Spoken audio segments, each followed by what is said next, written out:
Jadi Nabi kata ada 3 orang yang lambat. Nabi sedang menyampaikan kuliah, menyampaikan ilmu. Seorang walaupun dia lambat, dia tetap berada dalam majlis dan menjaga adabnya. Maksud adab di majlis ilmu adalah walaupun lambat, dia duduk betul-betul. Nabi nampak dia, dia pun nampak Nabi.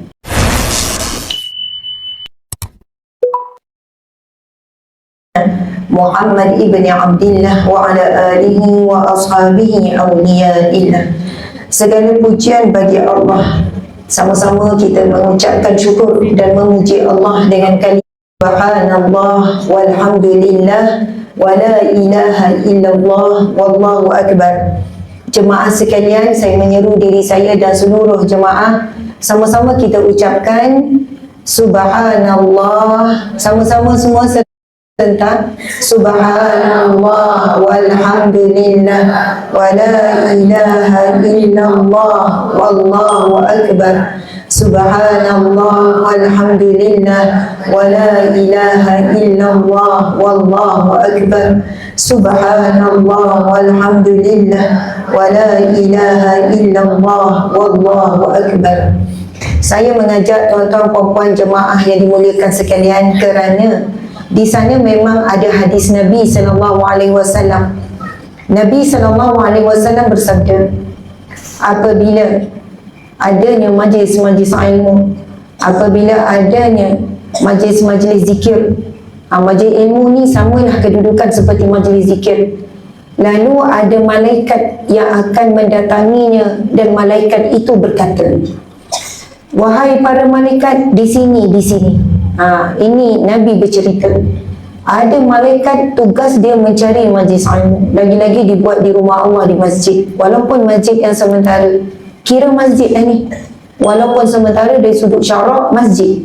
Sebab ada 5 waktu salat, ada imam, ada azan. Maka walaupun dewan sementara jadi masjid, tetaplah dia terus dari sudut syarak masjid. Jadi kalau kita nak niat i'tikaf pun dalam dewan ni, bila kita masuk je ke dalam dewan ni, nawaitu i'tikaf fi hadzal masjid lillahi ta'ala, maka dari sudut syaraknya sah. Sah. Sebab masjid itu namanya, asal perkataan sajadah, sujud, masjid tempat sujud. Walaupun sementara. Kalau kita pergi Mekah, Madinah, masjid kecil-kecil tak cukup pun untuk masuk 40 orang. Masuk 10-20 orang saja pun, asalkan tempat solat, tempat sujud, semua dipanggil masjid. Masya Allah. Subhanallah tuan-puan, kita berada di masjid, kita berada di rumah Allah ini dan terdapat di dalamnya majlis ilmu. Sambungan hadis itu, muslimat dan muslimin sekalian, Nabi berkata, ada malaikat di sisi Allah mencari-cari majlis ilmu. Bila dia jumpa, dia akan memanggil para malaikat yang lain. Di sini, di sini.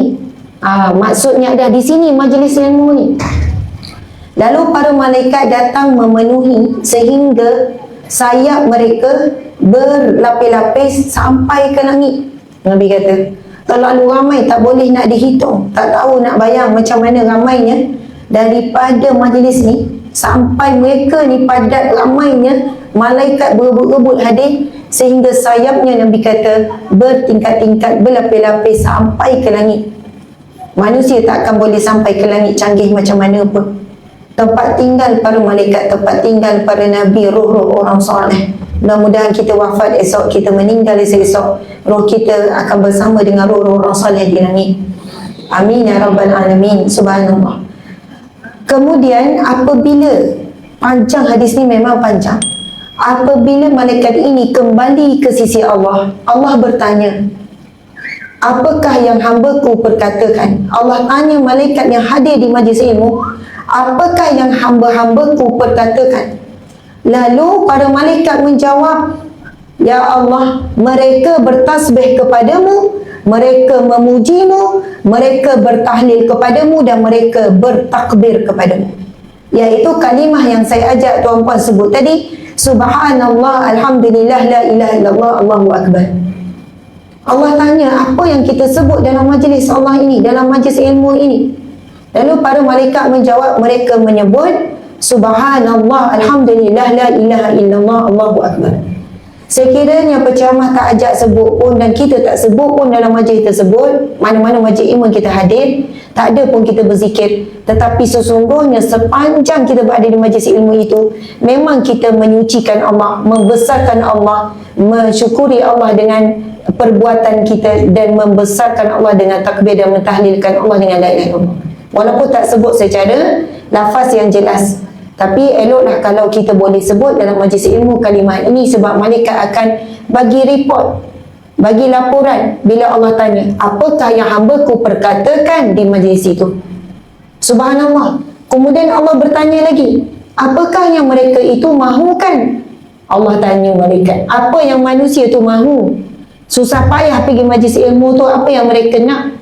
Lalu malaikat menjawab, mereka inginkan syurga-Mu ya Allah. Mereka itu menginginkan syurga-Mu ya Allah. Walaupun kita tak adalah sebut sahaja aku datang ke majlis ilmu ini kerana mahu syurga Allah. Walaupun kita tak ada cakap dengan orang sebelah, saya datang ni sebab nak syurga. Tetapi perbuatan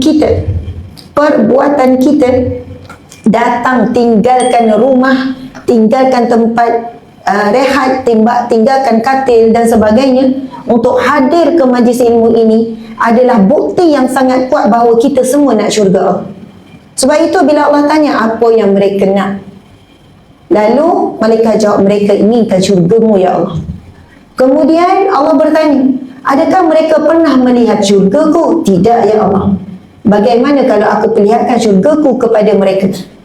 Lalu malaikat jawab, pasti mereka akan berlari mengejar syurga-Mu. Lalu Allah tanya lagi, apa yang mereka takuti? Lalu malaikat menjawab, mereka takutkan neraka-Mu ya Allah. Lalu Allah bertanya, adakah mereka pernah melihat neraka-Ku? Tidak ya Allah. Bagaimana jika aku perlihatkan neraka-Ku? Lalu malaikat menjawab, nescaya mereka akan berlari menjauhi neraka-Mu. Maksudnya berlaku soal jawab, adakah Allah tidak tahu? Allah Maha tahu. Allah Maha mengetahui. Subhanallah, minta maaf. Boleh ke yang duduk dekat dengan pintu beralih ke kiri sikit? Bukan apa, bila ada orang baru masuk, dia menghalang sikit laluan saya ni, dan saya minta tim saya tolong bantu juga supaya trafik berjalan dengan lancar. Dan mungkin ada JK Masjid boleh bantu yang duduk dekat pintu. Betul, kita beralih sikit. Dan tolong, memang biasa bila majlis sedang berjalan, ada orang baru masuk kan, kita kena minta dia masuk ke dalam. Sebab biasa orang masuk lambat, dia duduk dekat, dia nampak kosong. Jadi dia akan sekat laluan masuk. Masya Allah. Okey. Sebab saya duduk atas ni, saya nampak orang masuk seorang-seorang, minta maaf. Jadi kita akan rasa bukanlah terganggu, tapi kita harap keadaan berjalan dengan lancar. Subhanallah. Tuan-puan muslimin muslimat dimati Allah sekalian. Masya Allah, ajar masuk-masuk ke dalam. Jangan kita sekat laluannya. Okey, Masya Allah. Saya pergi ke penghujung sebab hadis ni panjang tentang orang yang hadir majlis ilmu. Allah Maha tahu, tetapi kenapa Allah bertanya malaikat? Apa yang mereka katakan, apa yang mereka nak, apa yang mereka tak nak. Tetapi kenapa Allah bertanya pada para malaikat? Bukan kerana Allah tidak tahu, tapi Allah nak menunjukkan itulah cara dan tugas para malaikat. Ada yang ditugaskan hadir majlis ilmu dan perhatikan apa yang kita buat di majlis ilmu. Tengok apa yang kita buat di majlis ilmu, Masya Allah. Dan kita akan dilaporkan oleh Allah Subhanahu wa ta'ala. Dan penghujung hadis ini, Allah Subhanahu wa ta'ala berfirman, wahai sekalian para malaikat, bersaksikanmu, sesungguhnya aku mengampuni mereka semua itu. Allahu Akbar. Semua yang hadir majlis ilmu, Allah berkata di hadapan semua para malaikat, bersaksikanmu wahai para malaikat, sesungguhnya aku mengampuni mereka semua itu. Kita dapat pengampunan Allah. Duduk 2 jam di majlis ilmu, kita dapat pengampunan Allah. Belum tentu kita mampu istighfar selama 2 jam. Belum tentu kita mampu istighfar 1 jam, 1 jam setengah dengan khusyuk, dengan bersungguh-sungguh. Kita kadang-kadang kejar istighfar menghimpun sahaja. Jumlah yang kita target 100, 200 dengan ngantuk-ngantuk, kita istighfar. Astagfirullah, astagfirullah. Kadang dengan marah-marah, astagfirullah, astagfirullah, astagfirullah, astagfirullah.